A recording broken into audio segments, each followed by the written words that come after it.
Beverly Hills, March 25, 1955. The RKO Pantages Theater was packed with Hollywood royalty celebrating the 27th Academy Awards. Tuxedos, evening gowns, champagne flowing like water, the air thick with cigarette smoke and the specific kind of tension that exists when hundreds of famous people compete for golden statues while pretending they don't care. This was Hollywood, at its most glamorous, most artificial, most perfectly staged. And in approximately 90 minutes, in a private room upstairs at the Chateau Marmont after-party, two of the biggest stars in the world were going to try to kill each other. One of them would end up in Cedars-Sinai Hospital with a broken nose, 3 cracked ribs, and a concussion. The other would walk away without a scratch, protected by witnesses who would lie for him and a studio system that would bury the truth for 50 years. Frank Sinatra sat at a table near the front of the theater, flanked by his date Laurence Bacall and his agent. He was riding high that night, though he wasn't nominated for anything. Last year, he'd won Best Supporting Actor for From Here to Eternity, the comeback role that had resurrected his career from the dead. Tonight, he was here as Hollywood royalty, accepted again, respected again, no longer the washed-up crooner that Columbia Records had dropped in 1952. He'd climbed back from the bottom, and he wanted everyone to remember that. Frank Sinatra didn't stay down. Frank Sinatra was a survivor, and if you'd counted him out, you'd been wrong, and he would never let you forget it.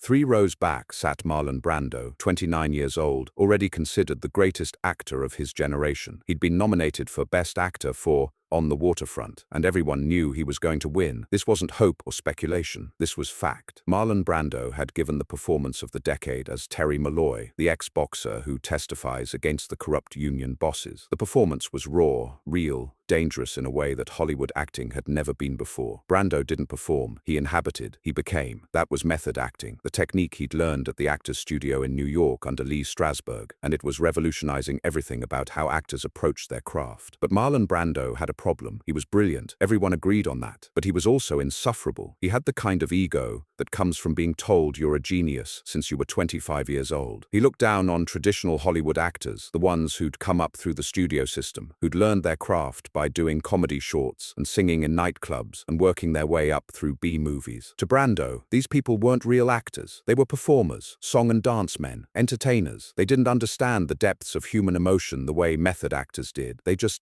hit their marks and said their lines and collected their paychecks. And nobody embodied old Hollywood more than Frank Sinatra, singer turned actor, crooner who'd gotten lucky with one good role, the kind of guy who showed up on set, did one take, and left to go gambling in Vegas. No preparation, no depth, no respect for the craft. That's what Brando thought. And unfortunately for both of them, Brando had been drinking since the ceremony started, and alcohol made him say things he normally had the sense to keep to himself. Brando won, exactly as predicted. He gave a short speech thanking Elia Kazan, the Actors Studio, his fellow cast members. Professional, humble, perfect. The ceremony ended around 11 p.m., and the real party moved to the Chateau Marmont Hotel in West Hollywood, where Warner Brothers had rented out the entire penthouse floor for a private celebration. This was the party where people could actually relax, take off the public face, drink seriously, say what they really thought. Only the A-list was invited. Directors, producers, the night's winners, the biggest stars. Frank showed up around midnight with Laurence Bacall and a small entourage. Marlon Brando was already there, Oscar statuette in hand, surrounded by admirers telling him how brilliant he was. The party filled 3 connected suites. Music played from a record player in one room. A bar was set up in another. People drifted between spaces, conversations overlapping, laughter punctuating the jazz that Frank himself had recorded. Around 1 a.m., Frank was in the main suite talking to Humphrey Bogart and Billy Wilder about a project they were developing. Marlon Brando was in the same room, holding court with a group of younger actors, explaining the method approach to character development. He was drunk, not falling down drunk, but the kind of drunk where your filter disappears and your need to prove you're the smartest person in the room becomes overwhelming. The problem with Hollywood, Brando was saying, loud enough that people in other conversations were starting to listen, is that it's built on a foundation of fraud. People pretending to be actors when they're really just personalities. They play themselves in every movie. They just changed the costume. One of the young actors asked, "What do you mean by personalities?" Brando gestured around the room with his drink. "Look around. Half the people here aren't actors. They're singers who read lines. They're models who memorized a script. They're famous for being famous, not for understanding human behavior at any deep level." Frank heard this. He was 30 feet away, but the room had gotten quieter, people sensing something interesting was about to happen. Frank stopped mid-sentence with Bogart and turned slightly, not looking directly at Brando, but clearly listening. Brando continued, encouraged by his audience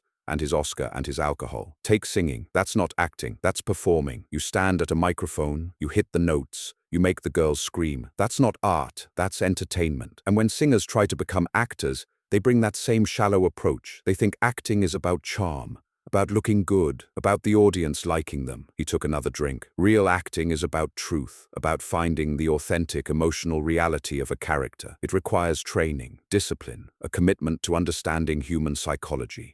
One of Brando's sycophants, a young actor named Paul Newman, who was just starting to break through, said, "Who are you talking about specifically?" And Brando, who absolutely knew Frank Sinatra was in the room and could hear every word, said, "I'm talking about saloon singers who think one good role makes them Laurence Olivier." The room went silent. No one was even pretending to have other conversations anymore. Everyone was watching Frank Sinatra, waiting to see how he'd respond to being called a saloon singer at a party celebrating the Academy Awards, where Frank himself had won an Oscar just 12 months ago. Frank stood very still for about 5 seconds. Then he walked across the room toward Brando. Not aggressive, not rushing, just walking with purpose. The crowd parted. Brando saw him coming and actually smiled, like he was pleased he'd gotten a reaction, like this was going to be a fun debate about acting theory. Frank stopped about 3 feet from Brando. His voice was quiet, controlled, deadly. "Say that again." Brando's smile widened. "Say what again?" "That singers aren't actors. That's not an insult, Frank. It's just a fact. You're a singer, a very successful singer. But standing on a movie set and reading lines someone else wrote isn't the same thing as acting. It's just performing. And performing is what you do in Vegas, not what you do in serious films." Frank's jaw was tight, but his voice stayed level. "You know what I did before From Here to Eternity? I worked. I did 8 pictures a year. I learned by doing. I watched every actor I worked with. I studied how they moved, how they spoke, how they found the character. I didn't need some New York acting coach to teach me how to pretend to be someone else. I figured it out by showing up and doing the work." Brando laughed. Actually laughed. "That's the problem right there. You think acting is something you figure out, like it's a puzzle. Real acting comes from accessing genuine emotion, from understanding your own trauma and channeling it into the character. That requires psychological training. It requires—" Frank cut him off. "It requires getting over yourself and doing your fucking job. You know what I see when I watch you act, Marlon? I see a guy trying really hard to show everyone how sensitive he is, how deep he is, how much more he feels than everyone else. But here's what I know. The best acting is invisible. The audience shouldn't see the work. They should just believe the person on screen is real. You want everyone to see the work because you need them to know you're brilliant. That's not acting. That's ego." Brando's smile disappeared. This from a guy who won an Oscar for playing a tough guy from Brooklyn, which is exactly who you are in real life. You didn't have to act at all. You just showed up and were yourself. Frank took 1 step closer. They were now about 18 inches apart. "You want to know why I won that Oscar? Because I made choices in that role that weren't in the script. I found moments of vulnerability that made Maggio human. I didn't just play a tough guy. I played a tough guy who was scared and lonely and trying to prove he mattered. That's acting, Marlon. Not whatever the fuck you learned in your New York classes where you sit around talking about your feelings."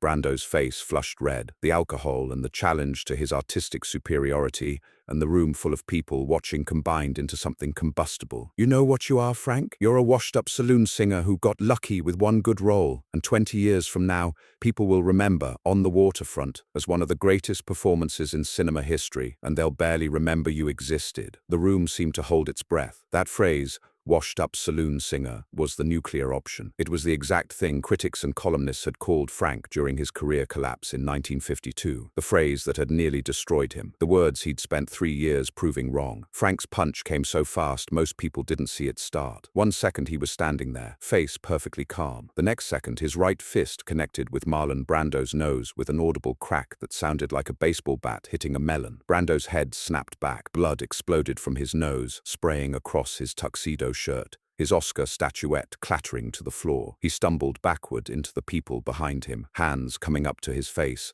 blood pouring between his fingers. Frank didn't stop. He grabbed Brando by the lapels and threw him against the wall. Brando's back hit hard enough that a framed photograph fell off and shattered on the floor. "Say it again," Frank said, his face inches from Brando's. "Call me washed up one more fucking time." Brando tried to push Frank away, but Frank was stronger than he looked, wiry and furious, and fighting with the kind of rage that comes from years of being underestimated. Frank drove his knee into Brando's ribs once, twice, 3 times. People heard the crack of ribs breaking. Brando made a sound between a gasp and a scream. Then Frank threw him to the ground. Brando landed hard on his back, blood all over his face, one hand on his ribs, gasping for air. The room erupted, people shouting. Humphrey Bogart and Billy Wilder grabbed Frank, pulled him back. "Frank, that's enough! Jesus Christ, that's enough!" Three of Brando's friends knelt next to him, one of them pressing a tablecloth to his face, trying to stop the bleeding. Brando was conscious, but clearly in serious pain, his breathing shallow and pained. Frank shrugged off Bogart and Wilder, straightened his tuxedo jacket, smoothed his hair. His knuckles were bleeding, but otherwise he looked completely composed, like he'd just stepped out of makeup and hair. "Somebody call an ambulance," Brando's friend Paul Newman said. "I think his nose is broken." Frank walked over to where Brando's Oscar statuette had fallen. He picked it up, looked at it for a moment,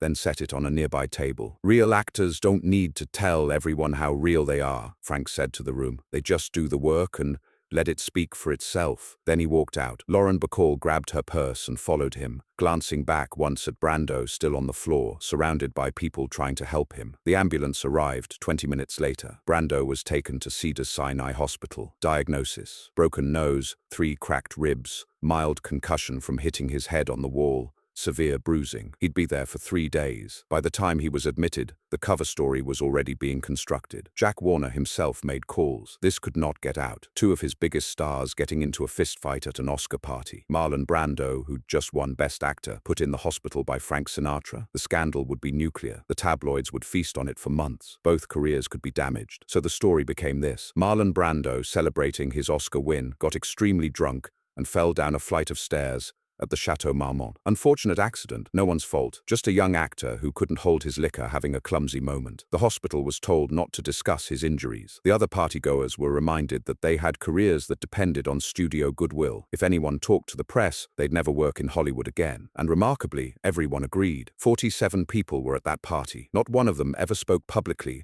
about what really happened, not for decades. Marlon Brando stayed silent. He could have gone to the police, could have pressed charges, could have told the truth. But doing so would mean admitting he'd been knocked out by a guy 20 years older than him, a saloon singer who'd beaten him so badly he'd ended up in the hospital. His ego couldn't handle that, so he told the same story. He fell down the stairs. He was drunk. It was embarrassing. Within a week, the incident had disappeared from Hollywood conversation entirely. Officially, it never happened. But unofficially, everyone knew. And the story that circulated in private wasn't about Frank being violent or out of control. It was about Frank defending his honor against a punk kid who'd disrespected him. Frank's reputation in Hollywood actually improved. He'd stood up for old Hollywood against the New York intellectuals who looked down on everyone. He'd proven he wasn't just a singer playing tough guys. He was actually tough. Don't disrespect Frank Sinatra unless you're prepared for consequences. Frank and Brando never spoke again. They'd occasionally be at the same industry events over the next 4 decades. They'd be in the same room at the Oscars, at charity galas, at Kennedy Center honors. They would never acknowledge each other, never make eye contact, never have a conversation. The fight ended whatever possibility of reconciliation or mutual respect might have existed. Years later, in the 1970s, a journalist asked Brando about Frank Sinatra. Brando's response was carefully neutral. "He's a talented performer. We have different approaches to the craft. I respect what he's accomplished." The journalist pushed, "Is it true you two got into a fight at an Oscar party in 1955? Brando's face hardened. "I have no idea what you're talking about. Someone's told you a fantasy." That journalist tried to confirm the story with other people who'd been at the party. Every single one of them denied it. Never happened. Marlon fell down some stairs, that's all. Complete fabrication. The code of silence held for 50 years. It wasn't until the 2000s, after both Frank and Marlon had died, that people started admitting the truth. Paul Newman, in one of his final interviews before his death in 2008, was asked about old Hollywood stories. "The craziest thing I ever saw was Frank Sinatra knock Marlon Brando unconscious at an Oscar party," Newman said. "Marlon had been running his mouth about method acting and how singers couldn't really act. Frank hit him so hard Marlon's nose exploded. Blood everywhere. We all swore we'd never tell anyone. And we didn't, for decades. But they're both gone now. So what does it matter?" Other people started confirming it. Laurence Bacall mentioned it in passing in an interview. Billy Wilder referenced it in a documentary. The full story came out piece by piece. And what became clear was that this wasn't just a drunken fight between 2 egotistical stars. This was a clash between 2 versions of Hollywood. Old versus new. Studio system versus method acting. Entertainment versus art. Performers who came up through nightclubs and B-movies versus actors who studied Stanislavski and Strasberg. Frank represented everything Brando thought was wrong with Hollywood. And Brando Brando represented everything Frank thought was pretentious about the new generation. The fight was inevitable. It was just a question of when and where. And on March 25, 1955, at a private party at the Chateau Marmont, it finally happened. Frank Sinatra knocked Marlon Brando unconscious, broke his nose, cracked his ribs, and sent him to the hospital for 3 days. And Hollywood buried it so completely that most people didn't even know it happened until both men had been dead for years. Some fights are about personal insults, some are about respect, and some are about fundamental philosophical differences that can never be reconciled. The Sinatra-Brando fight was all three, and the fact that it was covered up for half a century just proves how much power Hollywood had in the 1950s to control narratives, to protect its stars, to decide what the public would and wouldn't know. Frank Sinatra went on to make some of his best films in the late 1950s and early 1960s. The Man with the Golden Arm, Pal Joey, The Manchurian Candidate. He proved he was more than just a comeback story. He was a legitimate actor. Marlon Brando went on to make The Godfather and become arguably the greatest film actor of the 20th century. Both men had incredible careers. Both men changed Hollywood in their own ways, but they never reconciled, never forgave, never forgot the night when Frank Sinatra proved that saloon singers can fight, and Marlon Brando learned that running your mouth about someone's craft